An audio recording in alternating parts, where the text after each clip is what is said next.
Buenas, mi grupo está conformado por Valentina Mendoza Galeano y quien les habla Jessica Ariza González, y hoy les venimos a hablar de cromatografía de gases, un tema de análisis instrumental.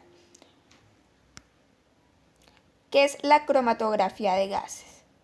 Bueno, en cromatografía de gases, los componentes de una muestra vaporizada se separan como consecuencia de que se reparten entre una fase gaseosa y una fase estacionaria, contenida en una columna. Al efectuar una separación cromatográfica de gases, la muestra se vaporiza y se inyecta en la cabeza de una columna cromatográfica. La elusión se lleva a cabo mediante el flujo de una fase móvil de gas inerte. A diferencia de la mayoría de los otros tipos de cromatografía, la fase móvil no interactúa con las moléculas del analito. Su única función es transportar este último a través de la columna. Bueno, es importante tener en cuenta que dentro de cromatografía de gases, esta se divide en dos tipos, que va a ser la cromatografía de gas líquido CGL y la cromatografía de gas sólido CGS. La primera tiene una gran aplicación en todos los campos de la ciencia, y la segunda se basa en una fase estacionaria sólida en que la retención de los analitos ocurre porque hay absorción. Su aplicación es limitada debido a la retención semipermanente de las moléculas activas o polares y a la obtención de picos de elusión con colas muy notables. La formación de las colas es resultado de la naturaleza no lineal del proceso de absorción. Por tanto, esta técnica no ha encontrado una gran aplicación excepto para la separación de ciertas especies gaseosas de bajo peso molecular. En cromatografía de gas líquido, el analito se divide entre una fase móvil gaseosa y una fase líquida inmovilizada sobre la superficie de un relleno sólido inerte o en las paredes de un tubo capilar. Es importante tener en cuenta y conocer los componentes de cromatografía de gases. Primero que todo, vamos a tener un sistema de gas portador que cumple básicamente dos propósitos: transportar los componentes de la muestra y crear una matriz adecuada para el detector. Este sistema, dentro de cromatografía de gases, se encuentra en fase móvil y se le llama, como habíamos dicho, gas portador, y debe ser químicamente inerte. El helio es el gas para fase móvil más común, pero también se usa argón, nitrógeno e hidrógeno. Estos gases se surten en recipientes a presión. Se requieren reguladores de presión, manómetros y medidores de flujo para controlar la corriente del gas. Además, el sistema del gas portador contiene a menudo un tamiz molecular para eliminar el agua y otras impurezas.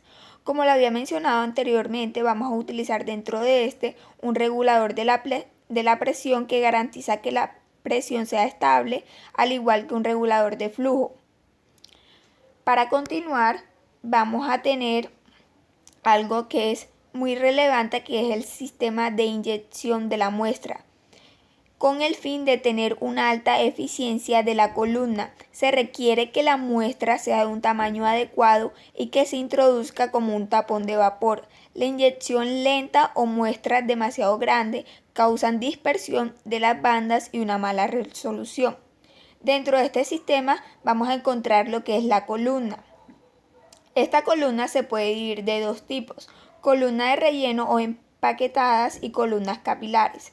La primera consiste en unos tubos de vidrio, metal o teflón, los cuales además son muy eficaces y rápidos. Las columnas cromatográficas empacadas varían de 1 metro hasta 5 metros de longitud, y las columnas capilares varían de pocos metros hasta 100 metros. Están construidas con sílice fundida o con acero inoxidable, pero también se usa el vidrio o el teflón. Es importante tener en cuenta que dentro de las columnas capilares, esta se puede dividir de dos tipos básicos, que va a ser de una pared recubierta y otra de soporte recubierto, los cuales podemos observar claramente en la imagen.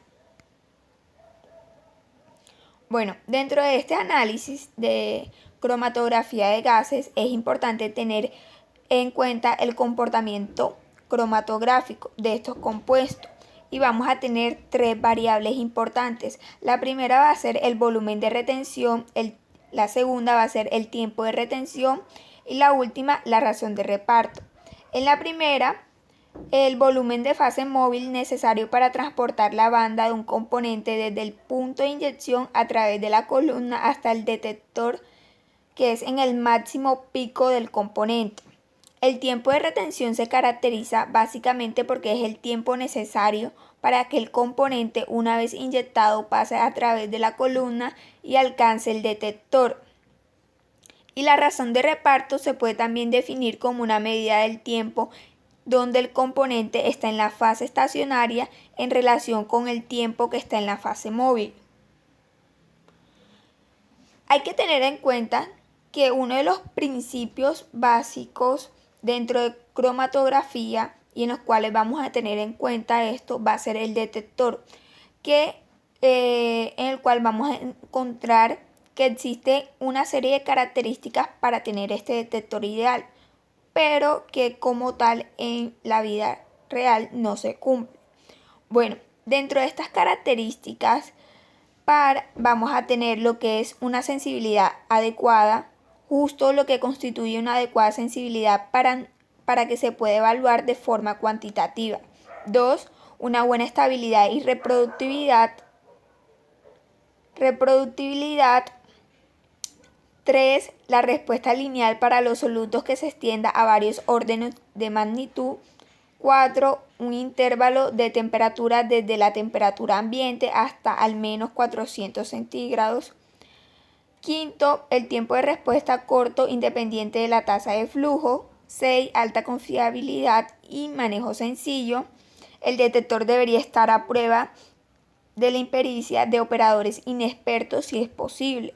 7. Una respuesta semejante para todos los solutos o por el contrario una respuesta selectiva y altamente predecible para uno o más tipos de soluto. Y 8. No debe destruir la muestra. Como lo había mencionado anteriormente, por desgracia, no hay un detector que reúna todas estas características. Y dentro de esta tabla que les estoy presentando aquí vamos a encontrar algunos de los detectores más comunes que se utilizan, que vamos a tener entre ellos ionización por llama, conductividad térmica, captura de electrones, espectrómetro de masas, conductividad electrolítica, los cuales les estaré hablando de tres en específicos. Primero vamos a tener el detector de conductividad electrolítica, donde los compuestos que contienen halógenos, azufre o nitrógeno se mezclan en el detector Hall, que es el que se muestra en la imagen. Aquí tenemos un diagrama de un detector de Hall con un gas de reacción en un detector tubular pequeño, casi siempre de níquel. El tubo de la reacción se mantiene a 850 centígrados y 1000 centígrados. Luego se disuelven los productos en un líquido, lo cual origina una solución conductora. Otro de los detectores es el detector de fotoionización, en el cual las moléculas que salen de la columna de cromatografía de gases son fotoionizadas mediante radiación ultravioleta, proveniente de una lámpara de hidrógeno o de una lámpara de argón. Esta fuente ioniza las especies de un potencial de ionización por debajo de la energía de la lámpara. Los compuestos con un potencial de ionización superior no absorben la energía y por tanto no son detectados. Dentro de esta diapositiva les estoy mostrando es el detector de emisión atómica, el cual por sus siglas en inglés AED. El efluente procedente de la columna de cromatografía de gases se introduce en un plasma inducido por microondas o MIT, un plasma acoplado por inducción o un plasma de corriente continua. El plasma inducido por microondas es el que se usa más ampliamente y ya se encuentra en el comercio. Se utiliza junto con dos diodos en serie o un espectrómetro de emisión atómica con un dispositivo de acoplamiento de carga, como lo podemos observar en la imagen. El plasma tiene suficiente energía para atomizar todos los elementos de una muestra y excitarlos para obtener así sus espectros de emisión atómico característicos. Por tanto, el detector de emisión atómica es un detector selectivo de elementos, como se puede ver a la derecha. A la derecha de la imagen que les presento. Los diodos en serio posicionables son capaces de supervisar de manera simultánea varios elementos en cualquier posición. Para finalizar, ilustro con esta imagen el poder de la detección selectiva de elementos. En este caso, la muestra es una gasolina que contiene una pequeña concentración de metil-terbutil éter, un agente antidetonante, además de varios alcoholes alifáticos en bajas concentraciones. El cromatógrafo superior se detuvo supervisando la línea de emisión del carbono a 198 nanómetros y está constituido por una mirada de picos que sería imposible resolver e identificar. Por el contrario, cuando se utilizó la línea de oxígeno a 777 nanómetros para obtener el cromatograma, los picos de varios alcoholes y de este eran evidentes y se identificaron con facilidad.